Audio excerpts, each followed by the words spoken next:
Alright, I just wanted to give you guys a quick update of kind of what the galaxy looks like after the Unbidden have been gone for a while.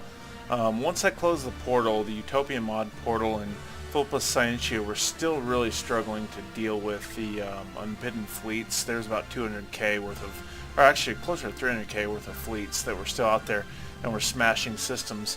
And so Vulpus was limited all the way back to this corner of, like, I think 3 planets or something.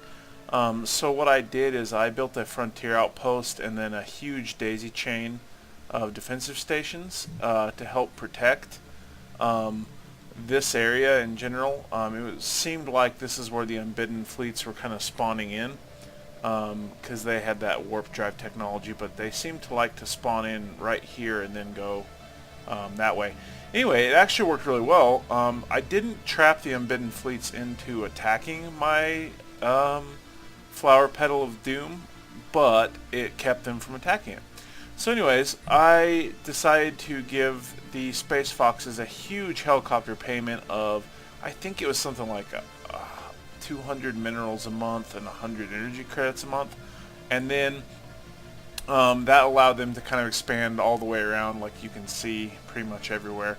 I've slowed my expansion down. I've got so much stuff I can expand within my borders that I'm trying to get Vulpus Scientia a little bigger so that eventually they can have enough area to compete with the Utopian mods. You can see the console peasants are already starting to turn on me. I've built flower petal defensive arrangements in all 3 of these systems on the border. Not as huge, but just to see if I can trap them into coming into that eventually if they attack me. Anyway, so the point of colonizing these areas was to eventually gift this system to the Space Foxes. So what I've done here is I've built 2 habitats and a planet. And obviously this 9 station, probably close to 65k fleet power of Flower Petal of Doom. Solaria here is responsible for some of the food output, and then 52 energy credits and 55 minerals. This habitat is putting out 75 energy, 17 minerals. This habitat 30 energy, 22 minerals. And I think this one's not fully settled yet is why. I think they're missing, yeah, so they're missing a couple Space Foxes at one of their energy stations. Anyway, so this type of boss hum turkey that I sent has a continental preference. I sent the Cravatox with the continental preference as well. They're very good at mining, so the boss hum turkeys, or the Space Foxes, will have access to them. And then I also sent them, since Stellaris was an Arctic area, it's an alpine world. I sent them the Arctic preference turkeys. So now the Space Foxes will have access to creatures that can develop on continental and alpine worlds, and Arctic worlds as well. So with that being said, I'm going to go ahead and F2 to find my Space Turkeys buddies here. Sorry, relative power. So I'm still the largest. The mods are equivalent to me, which is good. Console peasants are inferior. And then Vulpus Scientia is listed as pathetic, but hopefully with my helicopter payment I'll be able to help them out. I'm going to probably run up a fleet strength of close to... I'm producing a bunch of battleships right now. It'll probably be up to 200k power here soon. But what I want to do right now is send Vulpus Scientia a new trade deal. So we've got a migration... we had a migration treaty with them at some point, but apparently they've stopped it. I don't know why. Anyway, so let's go ahead and send them a system. And now I can't remember what system that was, actually. Let's go see what this system is. Seodnus. Alright. Offer trade deal.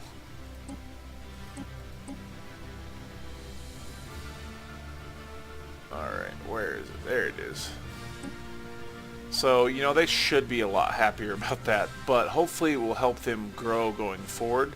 So I'm really interested in having them improve quite a bit. So I'm also going to go ahead and add strategic resources that they care about. They don't need that one. They do need that one. Do need that one. And that one. Cool. So I've transferred a system.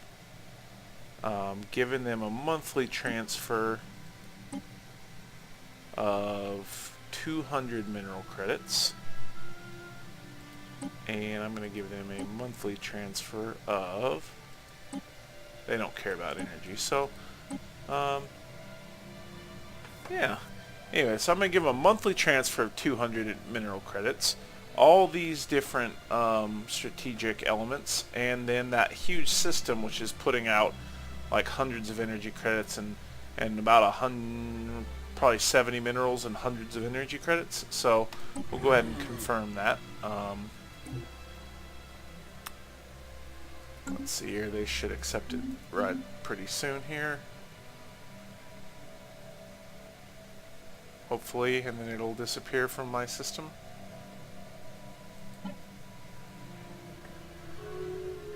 Alright, there we go. Alright, so let's see what that took us up to in their mind.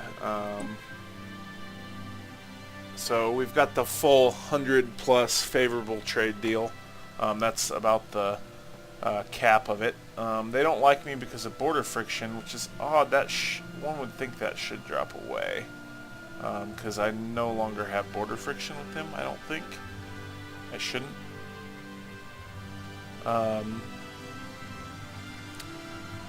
Anyway, yeah. Anyway, so I hope you guys enjoyed. There we go. Okay, so now they agree to a migration treaty. Let's see if that upgraded or updated to get rid of some of the border friction. Okay, yeah, so the border friction dropped away. So the only thing they don't like about me now is that I'm a pacifist, which is okay.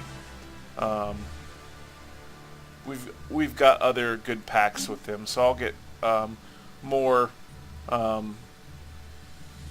immigration from them as well going forward. The console peasants don't like me mostly because of border friction here.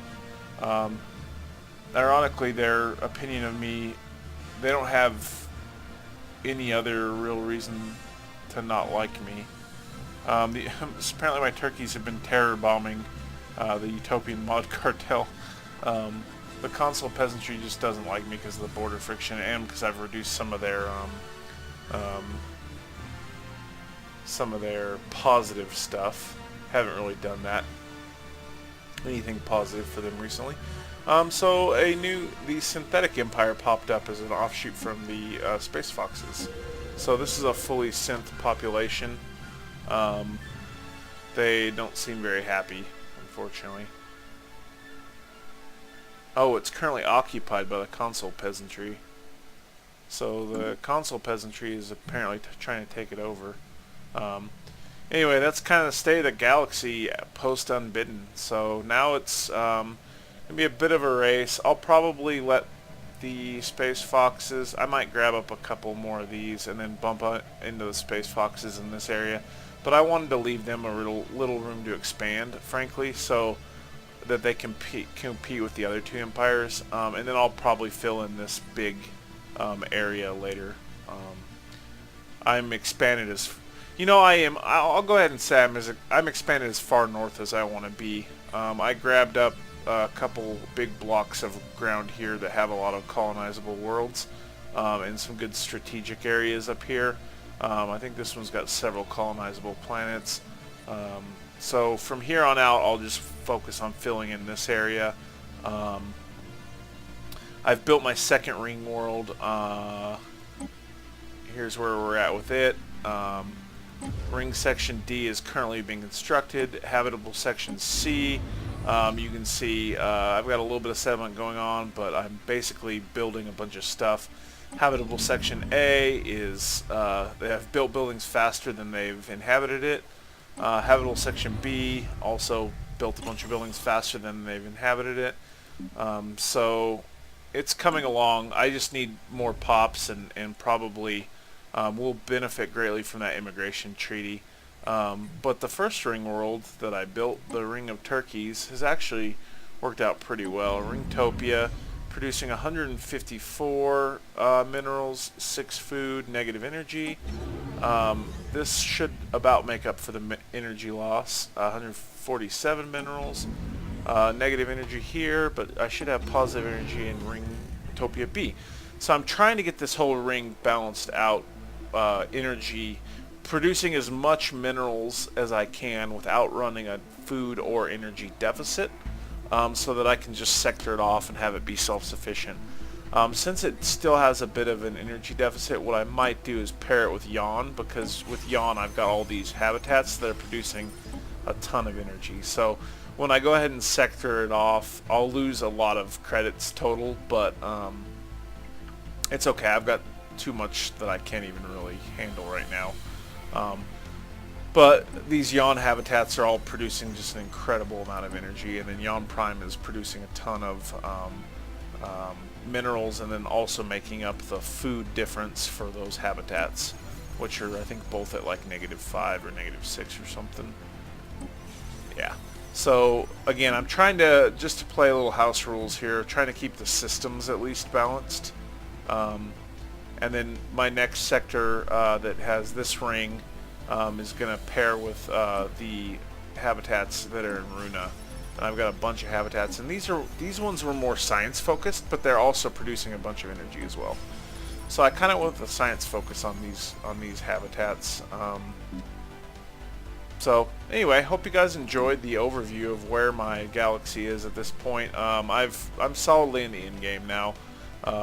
Basically, it's up to me to race to colonize whatever percentage of the planets I have to get to my domination victory. I'm at 57 out of 86 planets, and I've easily got the required amount of planets within my blue area already. Conquest victory I could do by conquering all 4 of the independent empires, but as a pacifist nation, that's not really going to work. And nobody wants to make a federation with me, so I can't really do that route. So I'll have to go for the domination victory route. But mostly I kind of want to try to get all my science stuff over 100, see if I can research everything, and see if I can just swallow up basically half the galaxy and then be friends with everybody else. Anyway, hope you guys enjoyed the video.